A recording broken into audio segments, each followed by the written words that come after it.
You are listening to the Mismatch presented by FanDuel, America's #1 sportsbook and the best place to bet on the NBA. Because not only does FanDuel have all your favorite player props, but now you can even check out stats and recent performance trends right in the app before you make your picks. Just download the FanDuel Sportsbook app today to get in on the action. The Ringer is committed to responsible gambling. Please visit rg-help.com to learn more about the resources and helplines available and listen to the end of the episode for additional details. Remember, you must be 21 and over and present in select states. Gambling problem? Call 1-800-GAMBLER or visit rg-help.com.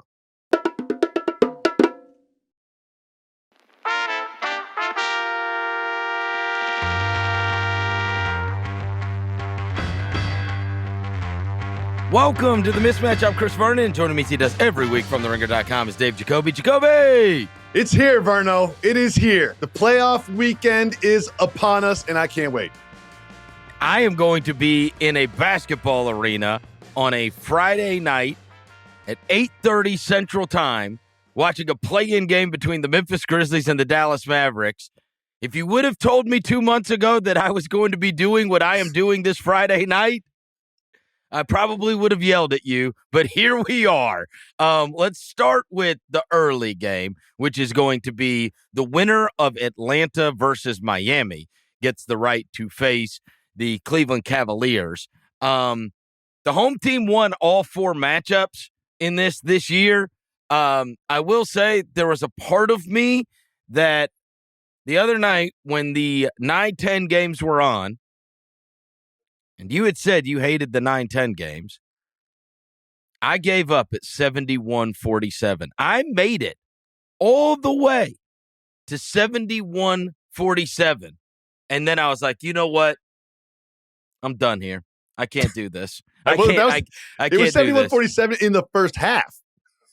Yeah. And then, flipped back and pulled up Netflix, watched the Elvis 68 comeback special documentary, and then flipped back in time to see the Trae Young meltdown with Brian Anderson, my guy, saying kids are watching this.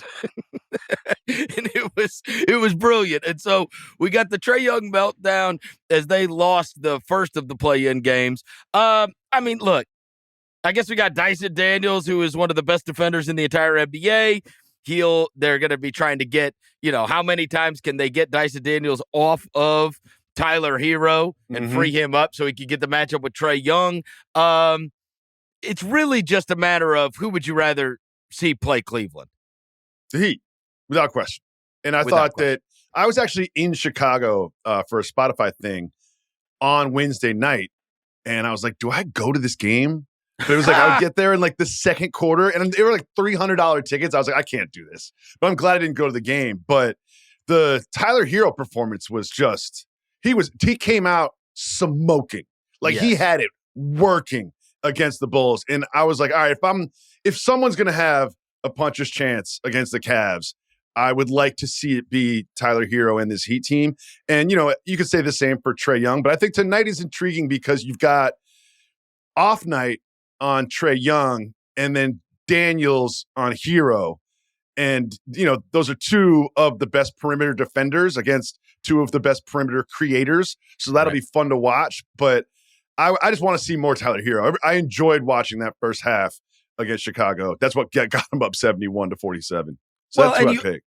And you also feel like, the Heat have got real players, and between Spoelstra prepping for you, that we might at least get a game 5, maybe get a game 6 in a Miami-Cleveland series, whereas we'd be lucky to get 5 in an Atlanta series. Is that fair? I think that's fair. I think that's fair to say. Right. I think they've got a better chance. I don't think either of them will, put up a real fight, but I just rather see the Heat. I had so much fun watching here in the first half of that game.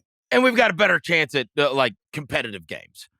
In that series. The Dallas Mavericks are in Memphis to play the Grizzlies tonight by virtue of beating the Sacramento Kings, who then they had already fired their coach early in the year in Mike Brown. And then there's a story that comes out after they lose that they got rid of their GM, Monty McNair. Well, I guess a mutual parting of the ways. But the funniest part about that was that they had the Monty McNair story comes out, which you assume things like that can happen after your season is over. Okay. Mm-hmm. But like within an hour, Shams reported that Scott Perry is taking over. And I'm thinking to myself, if I'm Monty McNair, I'm like, can you at least fake it? Can you at least act? Can you at least act like you didn't already have my guy, like my replacement, ready to go? Like, can we at least have like a job search or something? Like, how long have you been knowing that this guy was taking over for me? Like, this is not one of these things that was obviously like, hey, if this doesn't go this way, then we're going to have to do this. Like, within an hour, you already, I mean, the same thing went with the David Griffin thing with the Pelicans. It was like, David Griffin's out. Hey, watch for Joe Dumars. Like, they've already negotiated with Joe Dumars and Scott Perry before the first guy's even gone. It's just kind of crazy to me. I don't know. A little bit. Scott Perry used to be with the Knicks. He was part of the previous Knicks regime. And there's some overlap with the current regime. I thought he did good work in New York. And, you know, they need to make some changes with the Kings. And one of my favorite things about Kings decision-making is, remember like in halfway through the season, when there's that story about Jeremy Lamb's influence on the Kings? And you're like, God. Oh, wait, Jeremy Lamb? It's not because his girlfriend is the daughter of Vivek. And you're just like, wait, Jeremy Lamb is making decisions? That guy, Jeremy Lamb? It's just such a sad story of how fast this stuff can go. When you think about these teams that we catch a wave and we're so excited. You know, a few months ago, I mentioned to you on the Mismatch, I said, you and I were early on the Pistons and loving to watch the Pistons. And I told you at that time, I said, they're catching this wave. You see this fan base who's been downtrodden, feeling it. You see the vibes, you know, with that team. This feels a lot like what we went through with the Light the Beam Kings, and where that team that, you know, has been downtrodden for some time is finally finding the success that they've wanted for so long, whether it's that franchise, whether it's that fan base, everything. And then to see that we're just a few years removed from De'Aaron Fox hurting his hand, them having to deal with Steph Curry dropping 50 in a game 7, right, in the first round of the play. And it's like, that was not long ago. And like, you look at it now, and like the new coach, a new GM, and where's the future? What are they going to do with their roster? And it's like, geez, man, this stuff is so fleeting and can be so fleeting. Look, if I'm being fair, another team that had all those vibes is the one I'm going to witness tonight. The Grizzlies were riding high.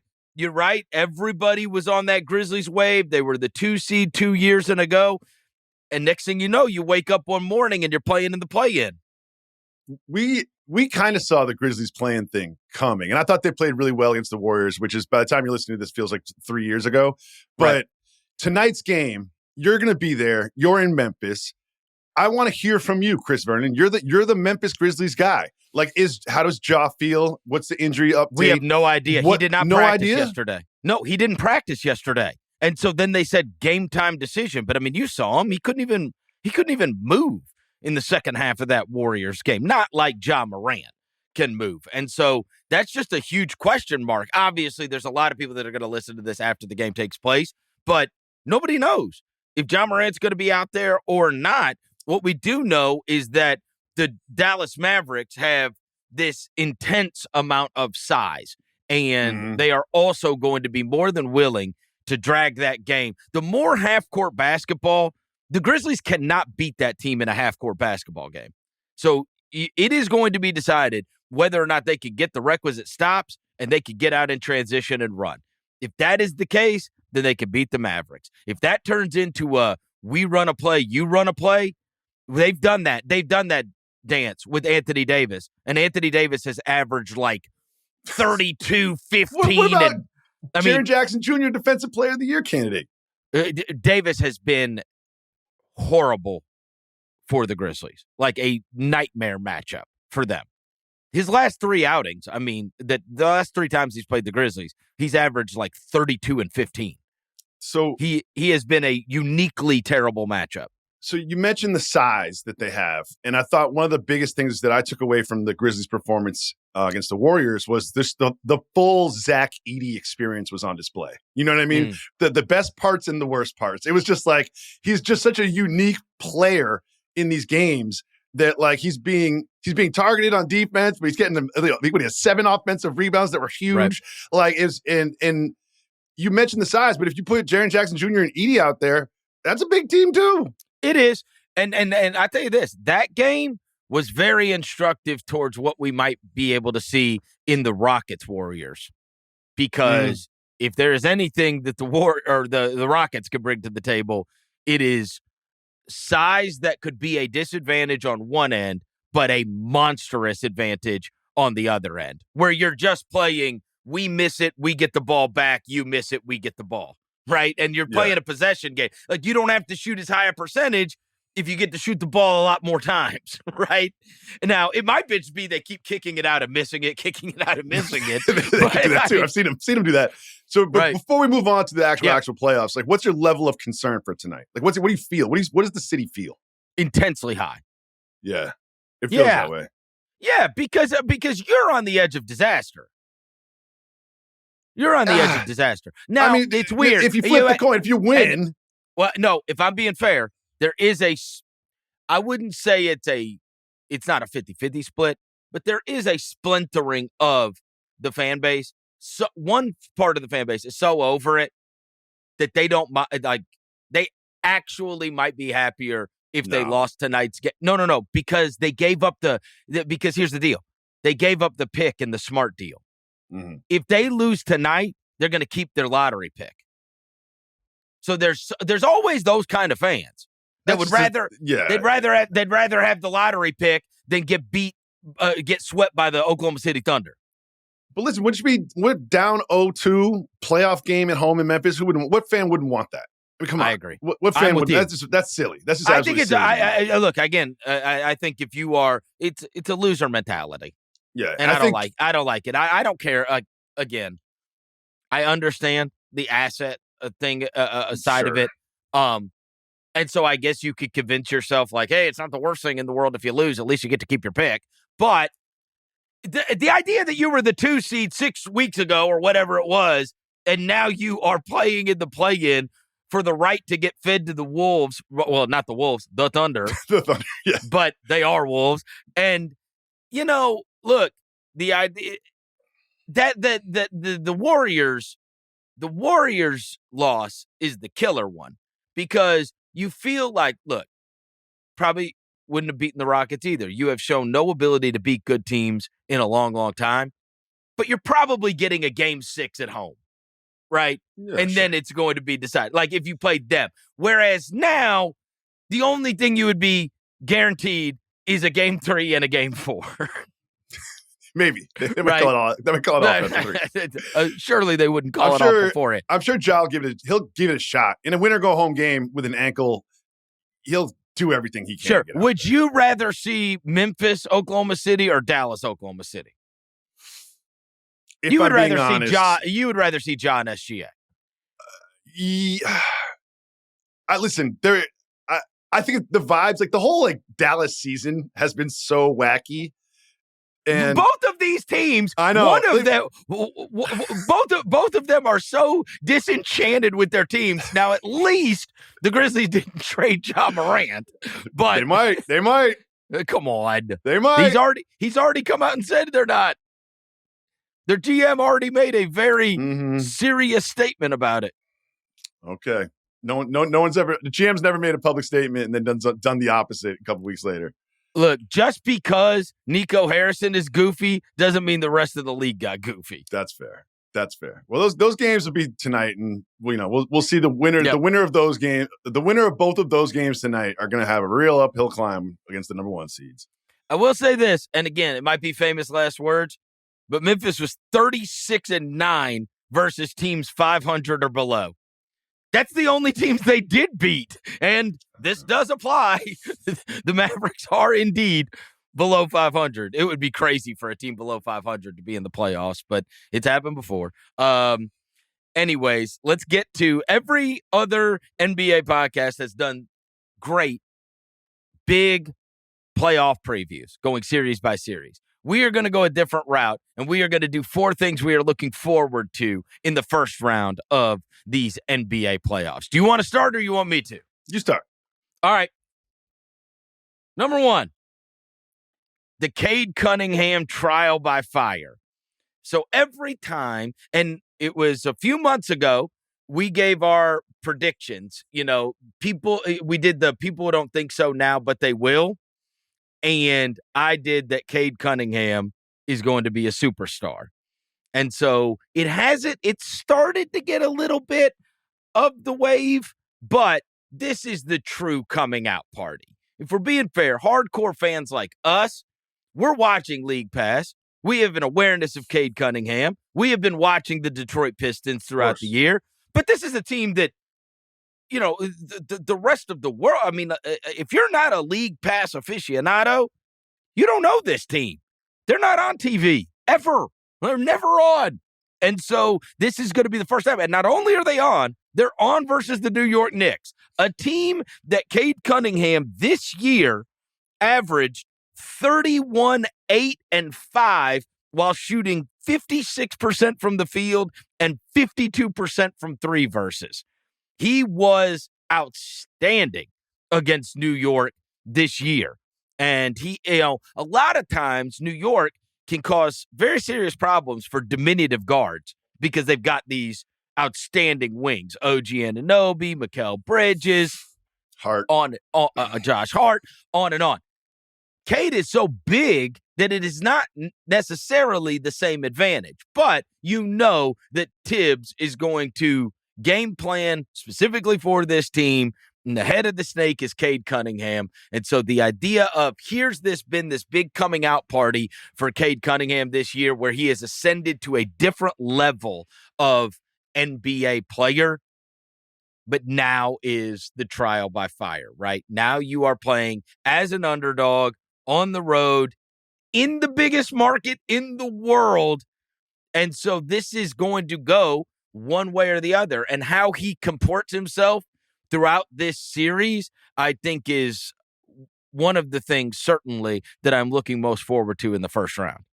As a Knicks fan, I've been doing a lot of prep for this series, and I'm very confident in the Knicks' success. But I will not overlook the success that Cade has had against this team this season. And they basically just start every possession with a pick and roll, and then Cade just sort of operates from there. And he's done really, really well with that. And a lot of it has to do with the shooting of Malik Beasley and, finishing of Dern. But one of the things that I would just counter with, because everyone's pointed out Cade's success against the Knicks this season. And I would counter with, who's going to cover Cat? Who's covering Cat? Dern? Beef Stew? I don't know. I don't want to see those guys, dancing around the perimeter, around the 3-point line. Like, it's going to be I think it's going to be a big Cat series. And, and I also think that Cade's size poses a lot of trouble for Brunson too, because Brunson is not the tallest fella in the league. And I think Cade will play well, but I really think the Knicks will take the series pretty easily. Well, they might actually deploy Thompson in the same way that they deployed the brother on Steph Curry. You might get a little Oscar Thompson on him. Oh, for sure. That's going to be the plan. That is going to be the plan. I don't think this is a big Brunson series. I think this is a big Cat series. And OG Brunson, you have been highly confident in the Knicks being able to handle Detroit. I have. I've been looking at it. Just the Detroit might have. If we can argue about who's the best player in the series, let me just say, let's. What if I just concede that? Like, all right, Cade's the best player in the series. Let's start going down. Who's the second best player? Who's the third best player in the series? Who's the fourth best player in the series? Who's the fifth best player in the series? Like, when do you get to another Piston? Totally fair. That's totally fair. Like, yep. You might get to 5 or 6 before you even get to another Piston. And who are you going to put there? Beasley? Right. And is this so dependent on Cade being amazing? Yes. And I also think with Tibbs to coach him up and, you said, the trio, OG has been, with Brunson out, OG has taken a leap offensively, and I think that he is overlooked defensively. He's fantastic defensively. He's so strong. Right. And I think with OG and Bridges and Hart, I think they can bottle up Cade, contain Cade. Well, and this is the thing, right? With all of these guys, that's why it's going to be fascinating. It's because this is what makes you a great player, is you will have to go through these struggles when somebody is strictly game planning for you. And whether that is Morant or whether that is Anthony Edwards or whether that is any of the young stars that we have seen come into the league, Shai Gilgeous-Alexander, over the last couple of years, there is always the trial by fire. And then the next time, theoretically, you are better for it. But somebody is now, when they're looking at that whiteboard, number one is we are making your life hell. We're making your life hell, and then we're going, and these other guys, they're going to have to make the plays. And that's your point, is you don't think that those other guys are up to par to be able to make those plays in a very high level game. Yeah, and I think they're going to. Yeah, I'm confident. I'm pretty confident in this one. I am. Fair enough. Another thing I'm looking forward to. So this isn't always looking forward to. For me, it was just more like intriguing, sort of could go either way, just sort of like big variance X factor type of guys that I picked. And one is Tyrese Haliburton. And I think that Tyrese Haliburton is, we've all tracked his sort of like last two seasons of like the high peaks of the beginning of last season and then the lows going into the playoffs, starting slow this year, amazing for the past couple months. But he's also like that in the playoffs themselves. I remember thinking to myself, I was like, he had some real stinkers last year against the Knicks. So I went back to look at it, and game 3 against the Bucks last year, he was 1 for 12 from 3, right? In the Knicks series, he had 6 points and 6 shots in game 1. Do you remember that? 6 points and 6 shots from like your main guy. Now, to be fair, he had 34 and 35 in game 2 and 3. And then he had 13 points in game 5. And everybody got hurt in game 6 and game 7. But it's just like, he is such like, his career and his playoff performance are a microcosm of each other because he is so up and down. And the Pacers go as Haliburton goes that I was like, which Haliburton are we getting? Are we getting like 1 for 12 from 3? Are we getting 6 points? Or are we getting 34 points? Like, which one are we getting? Well, and I don't remember the exact stat, but it was something that I gave out in the last show, something like they're like 20 and 3 when he scores 20. Like, it wasn't even a big number. It wasn't even like some kind of super high number that he has to score. And obviously, he has taken a massive leap over their last really 56 games. You know, he became a different player. And again, it's such a weird arc. We went into last year. He was one of the best players in the entire NBA. The whole in-season tournament thing was about him. He's doing the Dame time thing to the Bucks. And then he had that injury, came back, kind of fought through it so that he could get to the 65-game threshold, but was honestly just never himself. Start this season, not himself again. And it's like, was that just a flash in the pan? Like, was that just the first 3 months of the 23-24 season, and now we're settling into whatever? But these last 50 games, it's been like, oh, there's the guy that could be the best player on the floor in these games. With last season, you could just point to the injury because he never really came back same. So you could be there's like a logic path to it. But this season, he had a whole offseason to heal, and he starts, and you're like, well, where's the injury I can point to? Like, what's the reason for this? It wasn't as explainable as it was last season. But I think there's some parallels with the Pacers Bucks series and the Clippers Nuggets series, where it's like, well, obviously one team has one of the best 3 players in the world, and the other team is one of the hottest teams going into the playoffs. And that's sort of as I'm trying to parse these series and sort of figure out my pick. It's like, I mean, you're picking against Giannis, but then you look at the Pacers, you're like, the Pacers have been on fire. They've been on fire. Right. But also another one of those teams that if I told you Tyrese Haliburton is going to suck, you would hate their chances. And that is the goal. If you're Doc Rivers in the Milwaukee Bucks, it is, we're cutting off the head of the state. Like, we're going to make Haliburton's life hell, and we will live with Gary Trent Jr. and we will live with Benedict Mathurin, and we will live with Pascal Siakam and the rest. Nemhard, yeah. If so be it, right? But what we're not going to do is let this guy go out there and freewheel. Mm-hmm.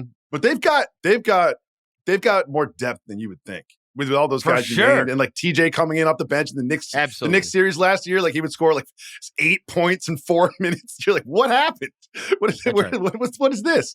But it's a really interesting series, and like and again, another one of those where it's like, you know who the track meet favors. The Bucks are either going to be able to make that game a half-court basketball game where they take their chances in transition with Giannis or whatever, but generally being able to bully them on the strength of Giannis and Lopez and Portis and that group. Or because if they're going to try to play an all-star game, they're going to get into a shootout, they're smoked. They can't play that. They're not playing that. And one of the Bucks' strengths is certainly not perimeter defense. So right. And they just got to, they can make the Pacers uncomfortable. I mean, we've seen it. We've seen it before, and we've seen them be able to make other better teams uncomfortable, i.e. this year's in-season tournament when they beat the Thunder.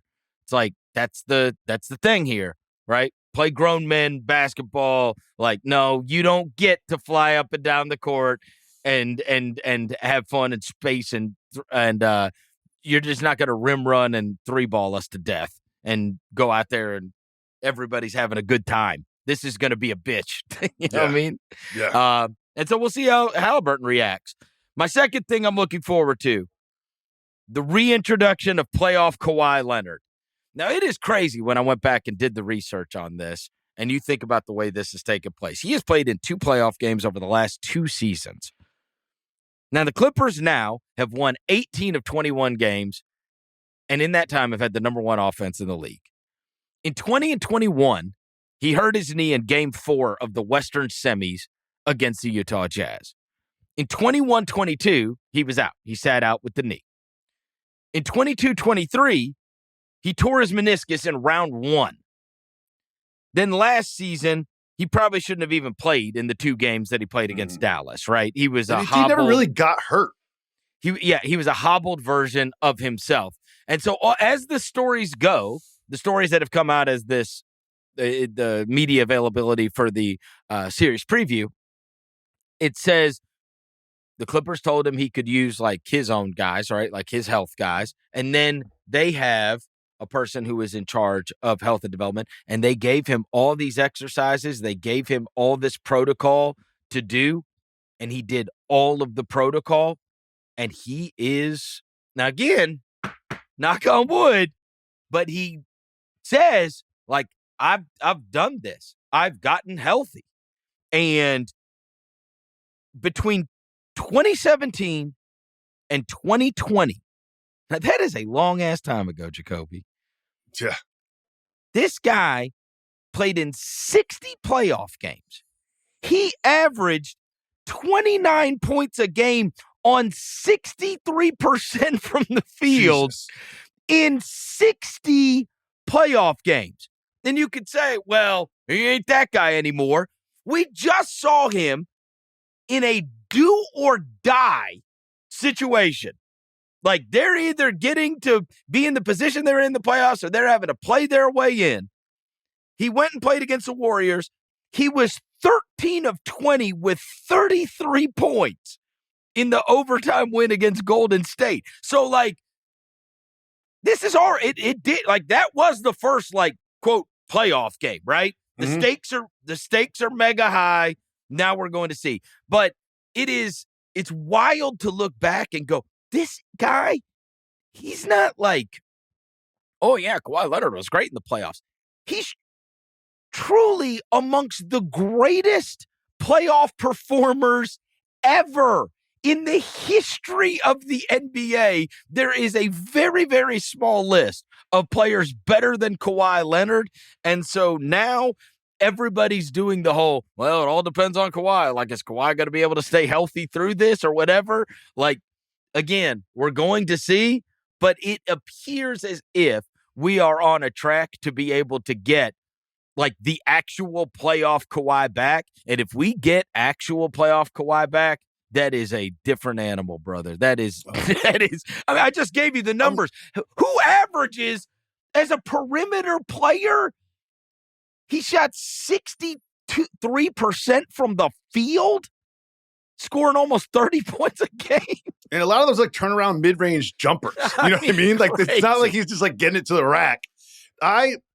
Here's what the sort of the realization that I came to while I was prepping for this series, right? Because this is obviously a tough one to pick. We've discussed it. And I said to myself, am I really going to trust James Harden and Kawhi Leonard in a playoff series? Here's what I came to when I was prepping this. Kawhi Leonard has given me absolutely zero reason to believe that he will not be available during these playoffs. Like, right. He's playing. When he first came back, the first thing I said to myself was like, he looks skinny. You know what I mean? I was like, he looks like he's in shape. And he's playing 38 minutes, 36 minutes. He's getting buckets. I think he's missing some back-to-backs or whatever, but like he looks fresh. He looks spry. He looks like old Kawhi. In previous seasons, he's been dealing with injuries in a different way than this season. So I said to myself when I was prepping it, I was like, why wouldn't Kawhi Leonard be available? Right? Barring some sort of like freakish injury. Because he's not doing the like, oh, Kawhi Leonard played one game, so now he's going to miss some games. Yeah. Or he's not doing this like, oh, shut him down for 20 games so he's ready for the playoffs. Like he's ramped up. He's healthy. He looks good. I've got no evidence that he won't be available, which is why I'm picking the Clippers in this series. I've got no evidence. And the same thing with James Harden. Like, we all know James Harden's playoff history, but like, what has he done this season to make me believe that he will not perform in the playoffs? Well, and as I mentioned, they're 18-3 in their last 21 games. That's not a small. That's a fourth of the season. Yeah.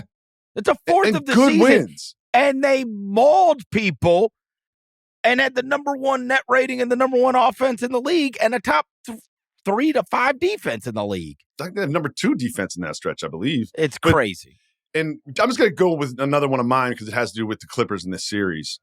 And that is a gentleman who's going to be thrust back into the spotlight. Jeff Van Gundy. Oh. Dude, I remember it was like the first week of the season. Yep. I was watching a Clippers game and I was like, I forgot. Jeff Van Gundy's an assistant coach on this team. And Ty Lue is the head coach and he deserves a lot of credit. But I really feel Jeff Van Gundy has been explained to us as like the defensive coordinator of the Clippers. And we all know his history. I don't know him personally. We work together. I would like say hi to him if I was on the hallway or whatever, but like we're not friends. But I love him on broadcast. He's obviously like a legendary Knicks head coach. And I just think he's a great coach. And I think that with him just focused on stopping Jokic, which is basically all you have to do against the Nuggets, which is, a hard task. I think that we're going to get him thrust back into the spotlight because I'm predicting the Clippers to win this series. And if they get a couple early wins and they make life tough for Jokic, you're going to start hearing like, you're going to get that like, that when they kick it down to the sideline reporter and be like, Jeff Van Gundy is, they're going to do the whole thing about him and then he's going to do some, it's going to come back. That's one of my predictions is like the Jeff Van Gundy is going to come back into the spotlight. Well, and here's the deal with that, Jacoby, is because there are some of these guys, and we can tilt back to what you were saying about feeling good about the Knicks. Thibodeau, I would put Chris Finch in this class. Obviously, when we gave the credit earlier to Eric Spoelstra in this class, maybe even Quinn Snyder, the guy that he's going to be coaching against. There are certain guys that we think that, like, okay, even if they get mauled in game 1, they're going to come back at game 2. There's going to be – they are not going to be at any kind of schematic disadvantage and, in fact, may create themselves an extreme schematic advantage. And that's part of what you're talking about with the Clippers. That's also the problem with, like, getting rid of your coach with 3 games left to go. Yeah. You're putting an awful lot on David Adelman to – okay, guys, here's what went wrong for us in game 1. Now we are right. Like there is an institutional knowledge of here's how we have been defended by all of these different teams. Okay, here's what is unique about what the Clippers are doing this time. Here's how we are going to deal with it. Right.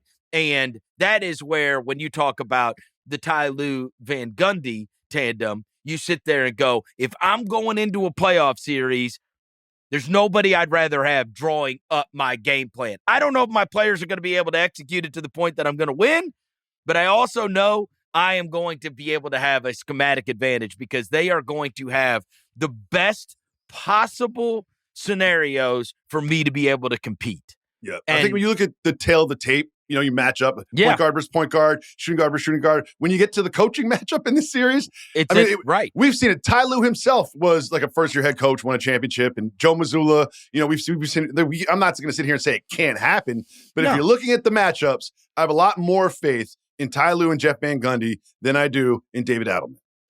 Absolutely.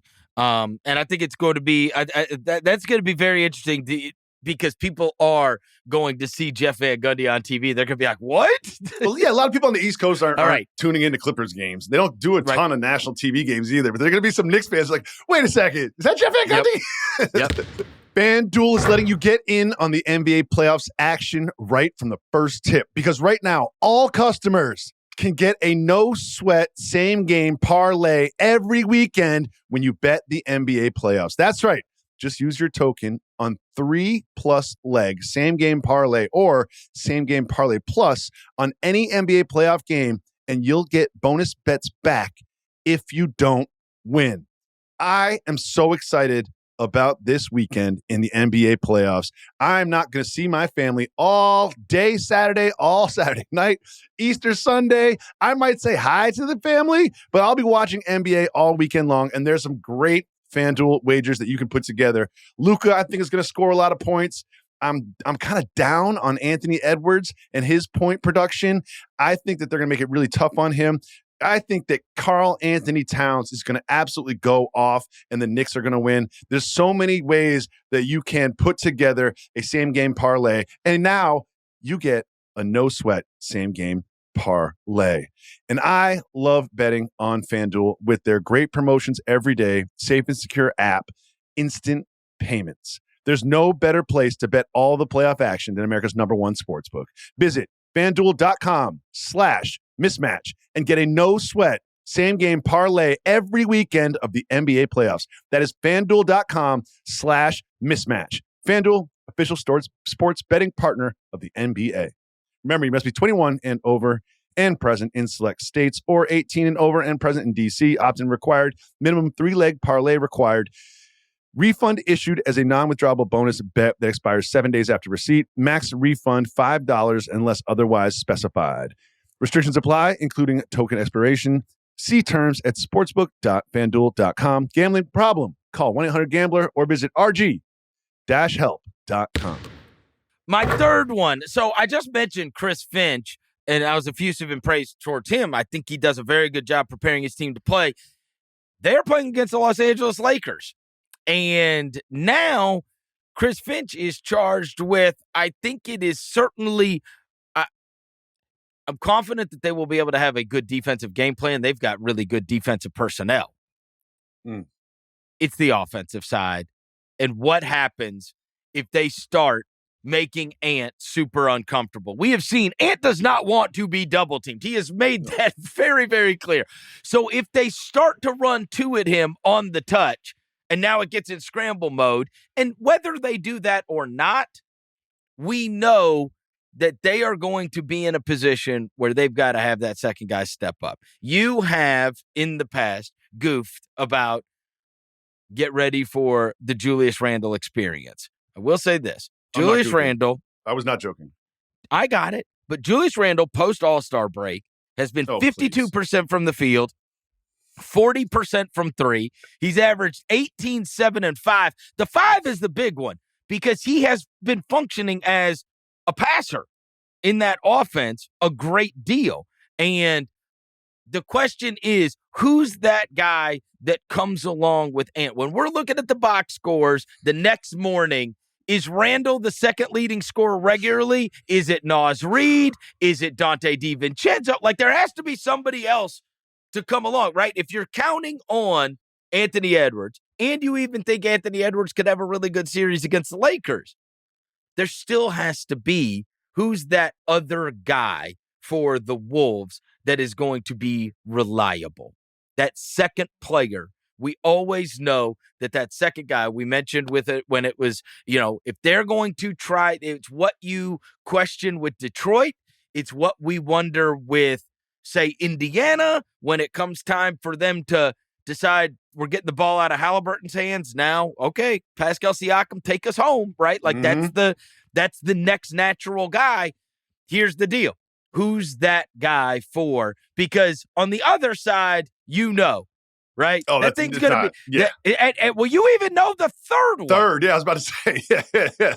Whereas in this case, it's like, who is going to be that second guy? And the answer is, it has to be Randall. It has to be. And I know you have your questions as to whether or not he is going to be able to do that.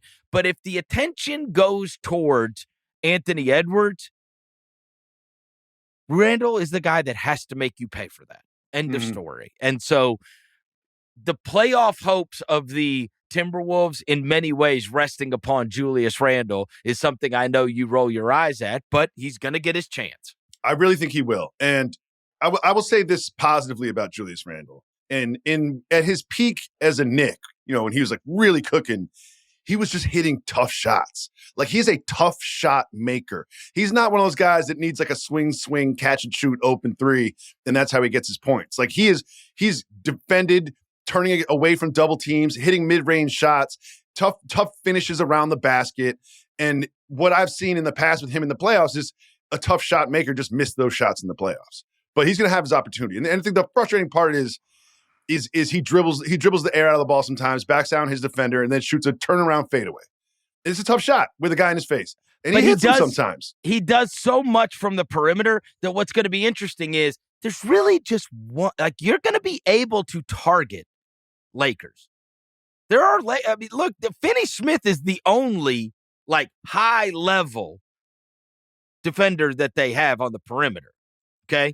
And then they've got Vando, who's been way better, who is actually, he's got a revenge factor too, being a former Wolf. But you would be able to mix and match to get him some very good matchups, possibly, right?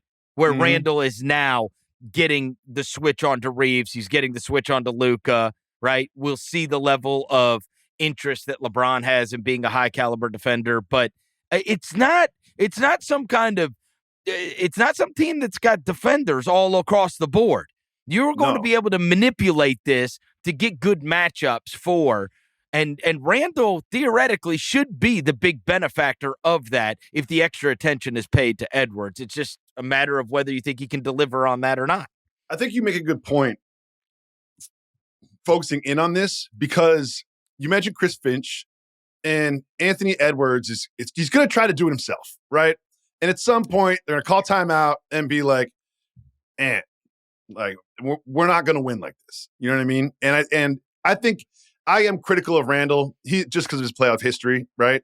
But the point that you're making that I want to bring home is it's not that it's not going to happen, because Dante can hit 6 threes in a game, and Naz Reid sometimes looks like the best player on the planet. Right. Like, sometimes I'm watching Naz Reid, I'm like, this is a 7-foot tall dude that just did like a crossover spin dunk. Like, what is happening? And it can hit threes. And I'm not saying that it's not going to happen, but I think the point is other people are going to have to dramatically contribute offensively for them to be successful in this series. And there's going to be opportunity. There's going to be opportunity. Yeah. And Randall's playmaking, that's the thing about the whole post All-Star break and those assist numbers getting so much better, because with the extra attention paid to Edwards, we've seen this for years with Golden State. It's like, if you want to pay the extra attention to Steph Curry, well, now we're going to throw it to Draymond and we're going to play 4-on-3. And Draymond's going to make the right pass every time. That is the thing that has been impressive about Randall. It's like, all right, well, if Ant's got to get the ball out of his hands, now Randall, it hasn't been just black hole offense. He has found guys. He has found shooters. He has been a much better playmaker post All-Star. But again, that's got to hold up when it matters most. One of the things I'm looking forward to key on in this series in particular is a gentleman that we speak a lot about. It's got a great place in my heart, Austin Reaves. And you mentioned that there are Lakers to target. That there is no Laker with a bigger target on him than Austin Reaves. And I think Chris Finch knows that, and JJ Redick knows that, and LeBron James knows that, and Austin Reaves has spent the last week, and they've been working on defensive schemes. They're going to do pre-switching. They're going to do everything they can to make sure that it's not Austin Reaves on an island standing in front of Anthony Edwards, because that is not going to end well. It's not. And you saw like the sort of Austin Reaves breakout series 2 years ago against the Grizzlies. Do you remember that series? Of course you do. And that was when it was like, who is this kid? And why does he look better than LeBron James at the end of the game in that series? And he's been up and down in the playoffs since then. He has not been consistent, but we know what he can give you offensively with so much attention being paid to LeBron and Luka. He's going to have a lot of opportunity, but I'm going to really be watching what he does on the other end of the floor. And if Finch and Edwards, if Edwards can get Austin Reaves in front of him consistently, they're going to have to do something else. Well, and they also on the defensive end, one of the things we have talked about regarding the Austin Reaves offensive ascent is that sometimes, as it's a adage I repeat all the time, sometimes it's not just the individual player, it's how the individual player affects the group.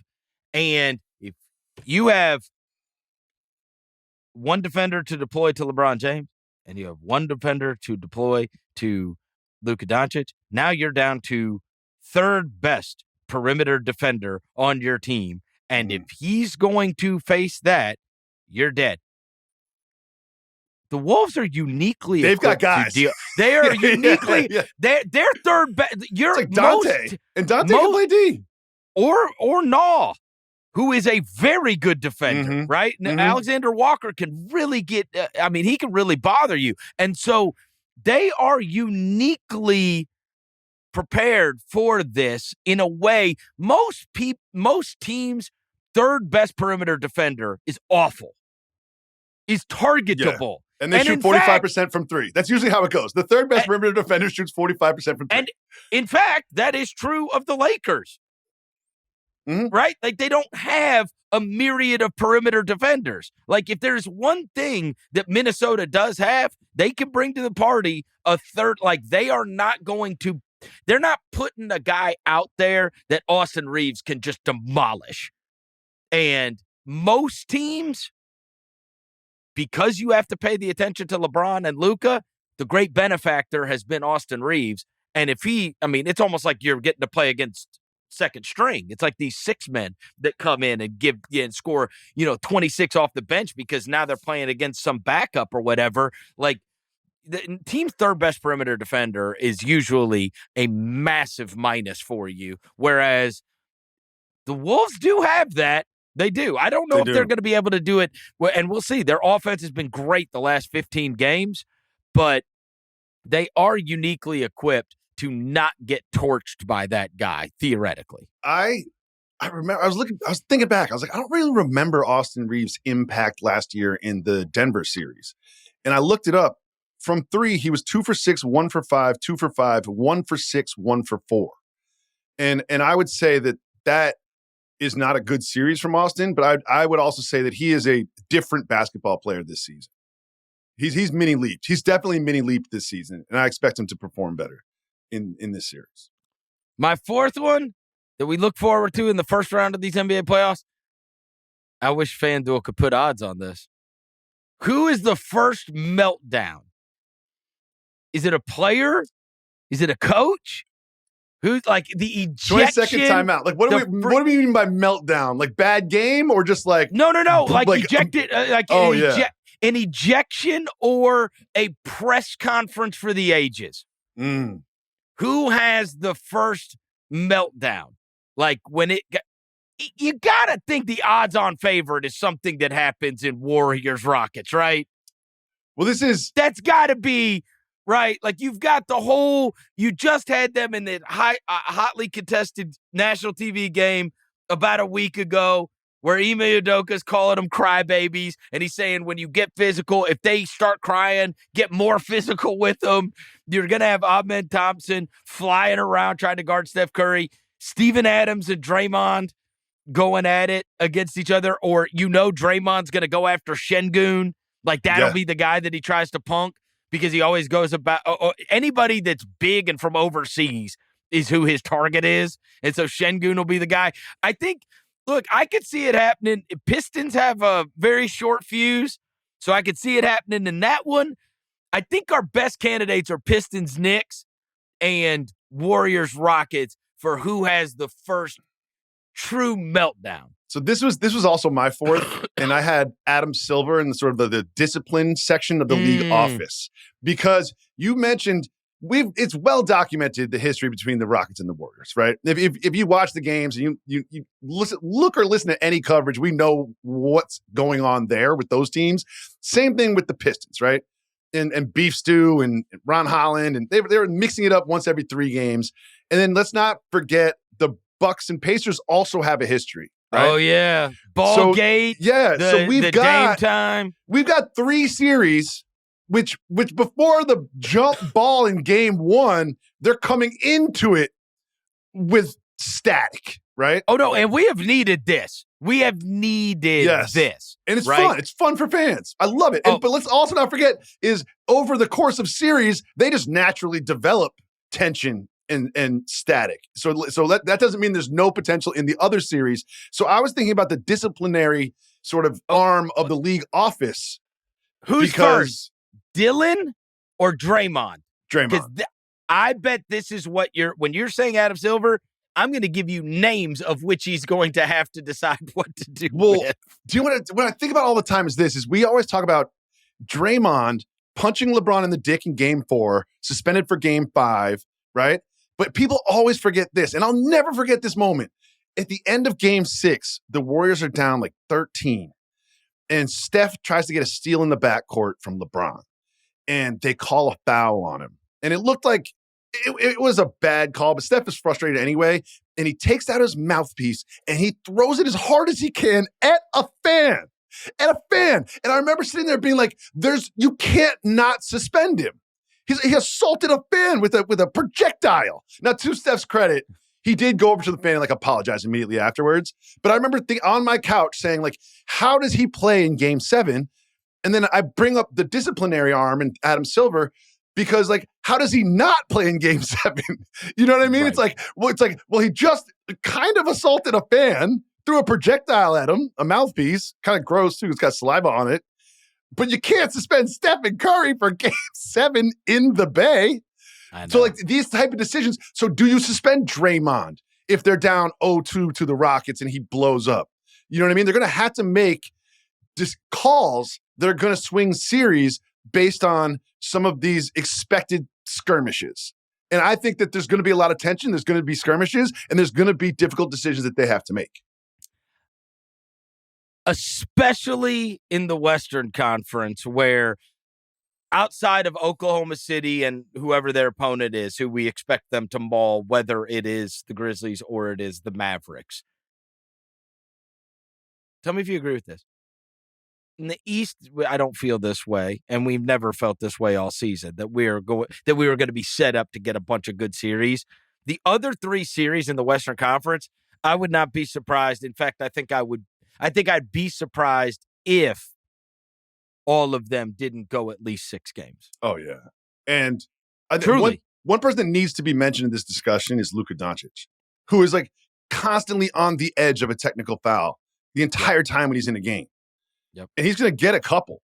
What if he says the wrong thing? And so if we're right and these series are all going to go 6 or 7, the Adam Silver discipline could very well swing these series. Mm-hmm. And what do you get? 6 techs? You get a clean slate. I think you get 6 or 7 techs through the run of the playoffs, right? And if, let's say, the Lakers make the finals, I can't imagine a scenario in which Luka doesn't have 6 techs. I can't. Same with Draymond. Oh yeah, exactly. Same with Dylan. Same with Dylan Brooks. Let's say there's a 7-game series. You know who led the league in techs? Anthony Edwards.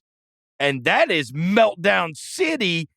If the Lakers start getting every call. Well, I mean, it's not hard to imagine a scenario. No. In which the Lakers are getting every call, and Anthony Edwards is getting doubled on the touch, and he's 2 for 12, and he's pissed, and he just blows up. And then you're in the league office, and you're like, am I really going to suspend Anthony Edwards for a game? Anthony Edwards, future face of the league? This is all going to come into play in the first round. Yes. Like these things are that's the great thing that we're getting with the intense competition that we will have, is once the competition becomes this good, the players are going to become so much more heated. If Beef Stew picks up Cat by the throat and holds him in the air against the stanchion. Do you suspend Cat? You know what I mean? Like sometimes like the person who is sort of like on the other end of the assault is also disciplined. That's one of the things I'm worried about as a Knicks fan. Like Jalen Duren and Beef Stew, it might just be like an enforcer in hockey being like, just get into a skirmish, but we don't need you. They need him. Just get into it. When I tell you this, I cannot wait for Dylan Brooks and Draymond Green to grab the same loose ball. Oh my God. I mean, neither is going to give an inch, and it's going to end up with somebody getting kneed in the penis. That's